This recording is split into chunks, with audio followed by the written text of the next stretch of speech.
Assalamualaikum warahmatullahi wabarakatuh.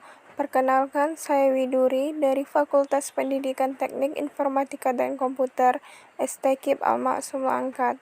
Nah, langsung saja, tujuan dari saya membuat video ini adalah untuk memenuhi tugas dari ujian akhir semester. Dan di sini saya akan melakukan uji kualitas data, uji asumsi klasik, dan uji hipotesis. Yang pertama yaitu ada uji kualitas data, di mana uji kualitas data ini dibagi menjadi dua, yaitu ada uji validitas dan reliabilitas. Maka yang pertama kita akan melakukan pengujian validitas terlebih dahulu. Nah, jadi pada dasarnya pengujian validitas dan reliabilitas ini diwajibkan sebagai salah satu uji kualitas data. Ketika memang data yang diperoleh melalui sumbernya secara langsung atau kita sebut sebagai data primer. Dan contohnya di sini saya meneliti terkait dengan kinerja guru, supervisi akademik, dan kompensasi. Jadi di sini kalau kita lihat ada dua variabel independen atau variabel yang mempengaruhi, yaitu supervisi akademik dan kompensasi. Dan ada salah satu variabel yang dipengaruhi, yaitu variabel independen, yang dimana variabel independen itu adalah variabel kinerja atau variabel Y. Dan di sini sudah kita rekap yang terkait dengan kuesioner yang kita bagikan, kurang lebih di sini ada 30 responden. Di mana dari 30 responden ini telah menjawab pertanyaan-pertanyaan di masing-masing variabel. Di sini kita akan melakukan pengujian validitas di variabel kinerja guru. Tapi sebelum itu, tolong diingat baik-baik ketika kita melakukan pengujian validitas di variabel ini, kita harus membuat total yang terlebih dahulu, yaitu tabel skor dari jawaban dari masing-masing pertanyaan. Dan setelah kita mendapatkan skor dari masing-masing variabel seperti ini, maka langkah selanjutnya kita akan memindahkan data ini ke dalam SPSS. Nah, tolong diingat baik-baik cara untuk memindahkannya, yaitu dengan cara mengcopy data variabel ini dengan cara kita blok. Kemudian kita klik kanan, copy, atau bisa juga CTRL-C, lalu kita masuk ke SPSS. Nah, klik di sini, lalu klik kanan, dan pastekan.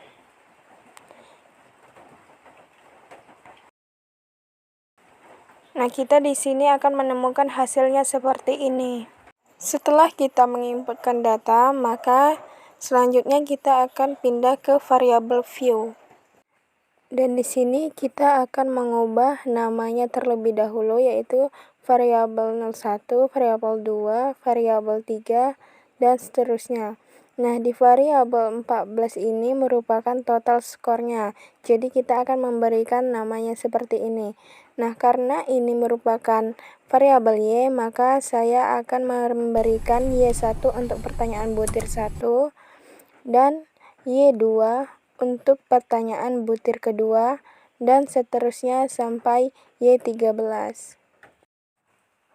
Di sini kita percepat saja ya.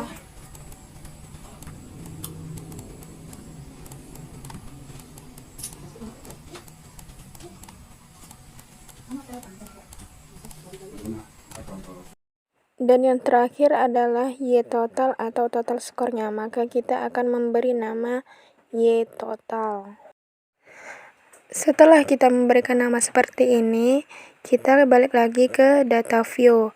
Maka kita lihat di sini di data view semua telah berubah. Lalu kita balik lagi ke variabel view. Di variabel view ini yang pertama kali kita lakukan adalah melakukan setting. Di sini untuk type kita biarkan saja karena ini datanya memang numeric. Dan untuk width ini lebarnya ini juga kita biarkan saja. Gitu juga desimal ini 2 angka di belakang koma. Oke, kita biarkan saja. Label kita biarkan saja. Value juga sama, missing juga sama, column juga sama, elect juga sama. Nah, yang perlu kita ubah di sini adalah measure atau pengukuran, measurement. Nah, perlu kita ingat kalau data kita merupakan data primer dan memang sifatnya itu menggunakan kuesioner, tentunya jawabannya kan akan bertingkat. Dari mulai sangat tidak setuju, ragu-ragu, setuju, sampai dengan sangat setuju. Nah, untuk di measure ini, kita akan pilih menjadi ordinal atau data yang bertingkat. Nah, di sini jadi kita ubah semuanya ke ordinal. Nah, di sini kita percepat saja ya. Dan untuk langkah selanjutnya kita kembali lagi ke data view. Di sini kita bisa lihat semuanya telah terubah dan di sini kita akan melakukan pengujian validitas dengan cara klik analyze, correlate, lalu ke bipartite. Ingat, correlate, lalu ke bipartite. Lalu akan muncul seperti ini. Nah, kemudian setelah muncul seperti ini, semua variabel maupun skor total kita pindahkan ke kanan. Atau bisa juga kita CTRL-A atau Ctrl A, lalu klik pada bagian ini, dan maka dia akan otomatis pindah ke kanan. Dan di sini pada bagian option, pada bagian option pastikan tidak ada yang diconteng kecuali exclude cache pairwise. Lalu kita klik continue. Dan pada bagian style, pastikan tidak ada yang terisi satu pun. Lalu bisa saja kita cancel. Dan kemudian pada bagian bootstrap, perform bootstrapping ini pastikan tidak diconteng. Jadi bootstrapping itu merupakan teknik penggandaan data, di mana data 50 bisa kita ubah menjadi 5000. Tetapi kita tidak menggunakan ini, jadi kita klik continue saja. Pada bagian correlation, person tetap kita conteng, to tailor juga tetap, flag signifikan tetap kita conteng, lalu kita klik OK. Maka akan keluar hasil seperti ini. Nah, untuk melihat data yang kita buat itu valid atau tidak, bisa kita lihat dari nilai signifikan. Tapi sebelum itu kita pastikan dulu bahwa data yang diolah SPSS kita sudah sesuai dengan data yang kita input. Caranya dengan melihat nilai N atau jumlah responden kita. Dan di sini kalau kita lihat sudah benar ya, responden kita itu 30, jadi sudah tentu kita memasukkan atau menginput data dengan benar. Lalu cara kita melihat data kita valid atau tidak bisa dengan cara melihat signifikan to tailored. Nah, di sini kita lihat pada bagian totalnya. Apabila signifikan to tailored lebih kecil dari 0,05, maka dikatakan valid. Kita lihat butir pertama lebih kecil dari 0,05, butir kedua juga sama, butir ketiga juga sama, dan butir-butir seterusnya. Jadi bisa dibilang data yang kita input atau yang kita masukkan ini adalah valid. Dan selanjutnya kita melakukan uji reliabilitas. Caranya sangat gampang, yaitu analyze, lalu kita pilih scale dan reliability analyze. Ingat ya, scale dan reliability analyze. Lalu akan timbul seperti ini. Nah, di sini kita pindahkan semua variabelnya kecuali Y total.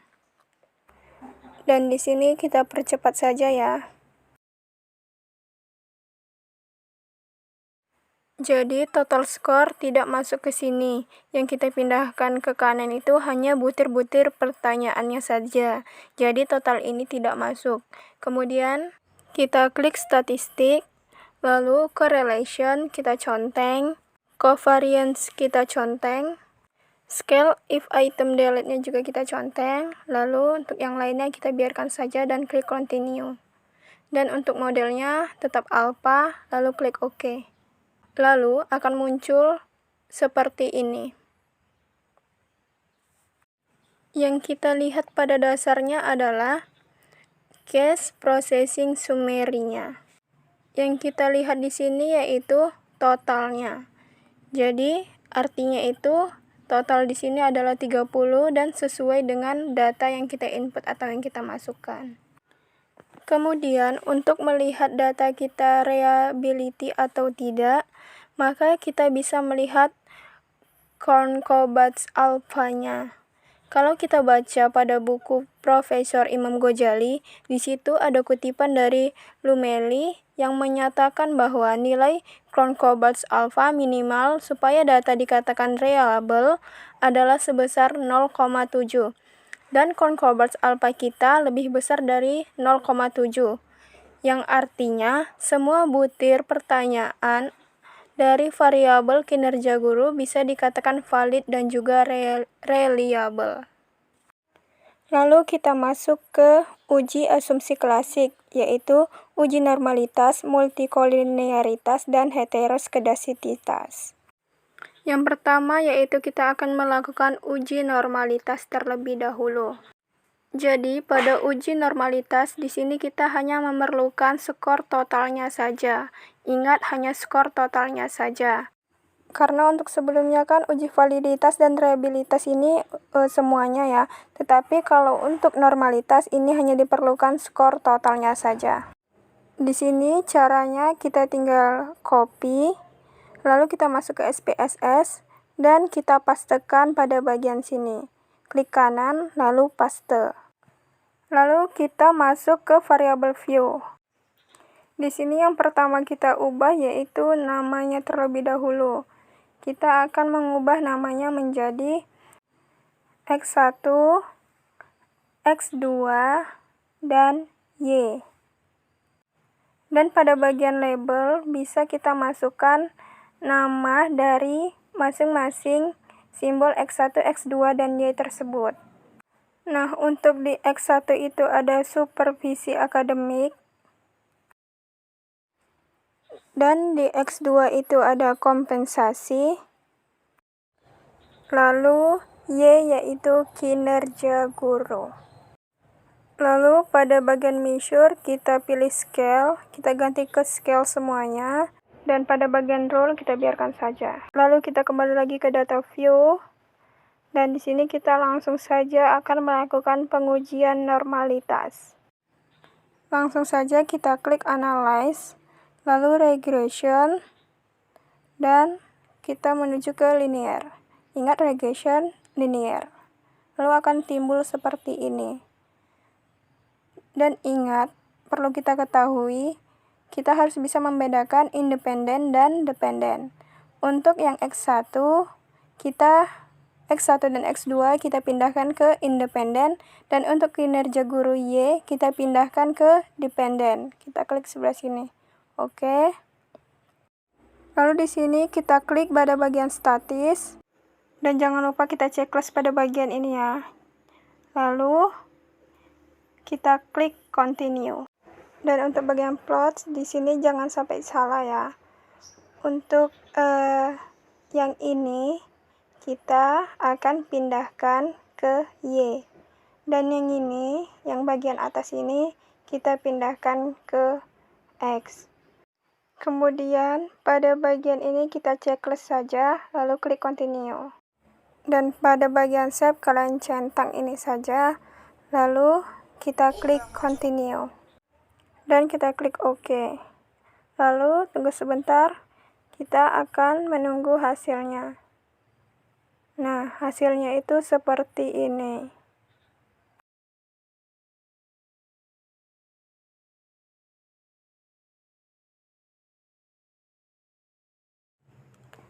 Oke, di sini saya buka note saya atau catatan saya. Di sini saya akan menerangkan uji asumsi klasik itu ada 3, yaitu uji normalitas, uji multikolinearitas, dan uji heteroskedasititas. Di sini yang pertama yaitu saya akan menerangkan apa itu uji normalitas terlebih dahulu. Jadi, pada uji normalitas ini dikatakan normal apabila nilai tingkat signifikasinya lebih besar dari 0,05. Dan begitu pula sebaliknya. Dan jika tingkat signifikasinya kurang dari 0,05, maka dikatakan uji normalitasnya itu tidak normal. Dan pada pengujian uji normalitas ini bisa kita melihatnya dari histogram dan p-plot, dan satu lagi ada yang dinamakan Kolmogorov-Smirnov. Jadi di sini saya akan membahas dua saja, yaitu histogram dan p-plot. Jadi kalau kita lihat dari histogram, kita bisa melihat gambarnya ini. Nah, kalau dia membentuk gunung seperti ini, maka bisa dikatakan data yang kita input itu merupakan data normalitas atau data yang normal. Tapi kita juga tidak bisa berasumsi sendiri bahwa data kita itu sudah normal. Maka di sini kita melihat dari p-plot. Nah, kalau dia dari p-plot ini, bisa kita lihat dari titik-titik yang ada pada garis diagonal ini. Apabila titik-titik ini mengikuti garis diagonal ini, maka bisa dikatakan data kita itu normal. Kan kita bisa lihat dari titik-titiknya ini, tidak ada yang menyebar satupun. Lalu yang kedua yaitu ada uji multikolinearitas. Nah, jadi untuk melihat ada atau tidak adanya multikolinearitas yang terjadi, kita bisa melihat dari VIF, yaitu variance inflation faktornya. Jika VIF-nya di bawah atau kurang dari 10, dan apabila tolerance value di atas kurang dari 0,1, maka tidak terjadinya multikolinearitas. Dan di sini kita bisa lihat di tolerance dan VIF-nya.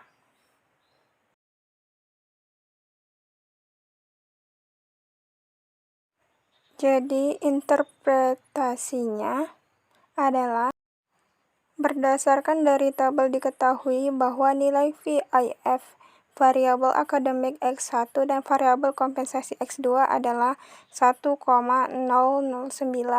lebih kecil dari 10. Maka bisa dikatakan tidak terjadinya multikolinearitas. Nah, yang ketiga yaitu untuk uji heteroskedasititas. Nah, kalau uji ini kita bisa melihat dari scaffold-nya. Nah, apabila titik-titiknya ini menyebar dan tidak ada yang berhimpitan satu sama lain, menyebar dari titik 1 ke titik 2, saling menyebar, maka bisa dikatakan tidak terjadinya heteroskedasititas. Nah, untuk selanjutnya kita akan melakukan uji hipotesis, yaitu yang dibagi menjadi dua. Ada uji parsial atau uji T dan uji simultan atau uji F. Nah, pada pengujian kali ini, di sini kita akan mengcopy judul-judulnya di setiap variabel. Nah, untuk cara simpelnya di sini saya kasih tahu. Di sini kalian copy saja lalu pindah ke sheet 3. Nah, kebetulan di sini saya sudah mengkopinya. Nanti bisa kalian pilih transpose, maka dia hasilnya nanti akan menjadi seperti ini. Dia ke bawah, hasilnya akan ke bawah. Lalu setelah sudah kalian copy tadi, ini kalian copy kembali, lalu kita akan pindahkan ke SPSS-nya. Dan kita akan pindah ke variable view. Kita klik di sini, lalu kita pastekan saja. Nah, maka akan timbul hasil seperti ini. Lalu, pada bagian label, kita beri nama untuk total X1 yaitu akademik, dan untuk total X2-nya yaitu kompensasi, dan untuk Y-nya yaitu kinerja guru. Nah, kalau misalnya sudah seperti ini, untuk desimalnya saya mau ganti 0 saja ya. Di sini saya akan ubah menjadi 0 semua, dan ini akan kita copy saja supaya caranya lebih cepat. Lalu setelah itu kita langsung saja pastekan. maka hasil desimalnya akan berubah menjadi 0 semuanya. Langsung saja kita akan balik lagi ke data view. Maka di sini terlihat ya sudah berubah semuanya. Lalu kita kembali lagi ke data kita dan kita copy data masing-masing variabel dan kita langsung pindahkan ke SPSS-nya lagi. Lalu di sini kita pastekan saja, maka hasilnya akan menjadi seperti ini. Lalu di sini kita langsung saja melakukan uji hipotesisnya, yaitu analyze, lalu regression, baru kita ke linear, maka akan keluar hasil seperti ini. Nah, lalu di sini ada independen dan dependent. Maka kita harus memasukkan satu independen ke sebelah kanan, maksudnya ya, ke sebelah kanan. Kenapa tidak 2? Karena kita akan melakukan pengujian parsial terlebih dahulu atau uji T terlebih dahulu, di mana uji T ini hanya satu yang mempengaruhi. Nah, lalu kita masukkan X1-nya dan kita sudah memasukkan Y-nya, maka kita selanjutnya akan tekan OK saja dan kita akan menunggu hasilnya. Dan di sini sudah keluar hasil outputnya. Nah, kita lihat di sini ya. Nah, di sini dapat kita lihat apakah variabel akademik mampu mempengaruhi kinerja guru. Itu bisa kita lihat dari nilai signifikan. Nah, berpengaruh jika nilai signifikannya itu lebih kecil dari 0,05. Nah, kita lihat di sini nilai signifikan kita lebih kecil dari 0,05. Maka bisa dibilang supervisi akademik itu dapat mempengaruhi kinerja guru. Nah, selanjutnya di sini kita akan melakukan pengujian simultan atau uji F, di mana mampu tidakkah kedua variabel ini mempengaruhi si Y atau si kinerja guru ini tadi. Nah, dengan cara klik analyze, lalu regression, dan kita ke linear, maka akan timbul seperti ini. Nah, pada pengujian ini di sini kita akan memasukkan nilai X1 dan X2-nya ke dalam independennya, karena kita akan melakukan pengujian simultan ataupun uji F. Lalu kita klik saja OK dan akan muncul tabel seperti ini. Nah, yang kita harus perhatikan di sini adalah kolom ANOVA. Kita lihat nilai signifikasinya. Nah, dikatakan berpengaruh apabila nilai signifikasinya lebih kecil dari 0,05. Sedangkan nilai signifikasi kita di sini yaitu 0,09.